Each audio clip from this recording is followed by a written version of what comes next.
Hi అండి. నమస్తే. నా పేరు సత్యబాబు. నేను ఈరోజు మీ ముందుకు రావడానికి ఒక విషయం ఉంది. ఆ విషయం ఏంటంటే ఇప్పుడు మన భారతదేశంలోనే ఒక సంచలనమైన విషయం. అది ఏంటంటే తిరుపతి లడ్డు కోసం. లడ్డు కోసం ఈరోజు నాకు తెలిసినటువంటి వ్యక్తిలో అంటే జస్ట్ ఒక 20 డేస్ పరిచయంలో ఒక ఫ్రెండ్ దానికోసం ఒక వీడియో చేశారు. అందుకే దానికి కౌంటర్‌గా నేను ఈ వీడియో చేస్తున్నాను. ఏంటంటే తిరుపతి లడ్డు కల్తీ అయిందా లేదా అనేసి అతను ఊరికే టెన్షన్ పడిపోతున్నాడు. అతని పేరు పోలరాజు గారు. అతను క్రిస్టియన్ కన్వర్ట్ అయ్యారన్నమాట.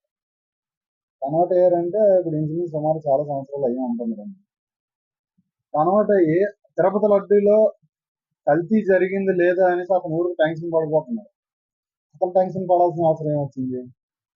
అతను టెన్షన్ పడడానికి అతను హిందువు కాదు కదా. హిందువు అయితే నేను కూడా ఆ కల్తీ లడ్డు తినేసాను. నేను అందుకే బాధపడుతున్నాను. చాలా టెన్షన్‌గా ఉంది అనేసి అతను కంగారవ్వాలి. అంతేగాని నీకెందుకు అంత టెన్షన్ భయ్యా? పోలరాజు భయ్యా. నువ్వు లడ్డూ కోసం టెన్షన్ పడవసరం లేదు. అది ఆల్రెడీ ల్యాబ్ పంపించారు. ల్యాబ్‌లో కొన్ని రిపోర్ట్‌లు ఇచ్చారు. తర్వాత రీసెంట్‌గా కొంతమంది దాని కోసం స్టేట్మెంట్‌లు కూడా చేస్తున్నారు. దాన్ని సీబీఐకి కూడా ఫార్వర్డ్ చేశారు. వాళ్ళు కూడా త్వరలో అది ఏటనేది తేల్చుతారు.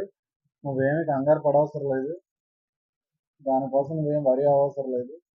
ఆ తర్వాత ఇంకోటేంటంటే నువ్వు 2003లోనే తిరుపతెళ్లి లడ్డూలు కొనుక్కున్నానని చెప్పావు కదా! లడ్డూలంటే అదేమైనా అయ్యంగార్ బేకరీలో లడ్డు దొరకడానికి ఎక్కడ పడితే అది తిరుపతి లడ్డు భయ్యా.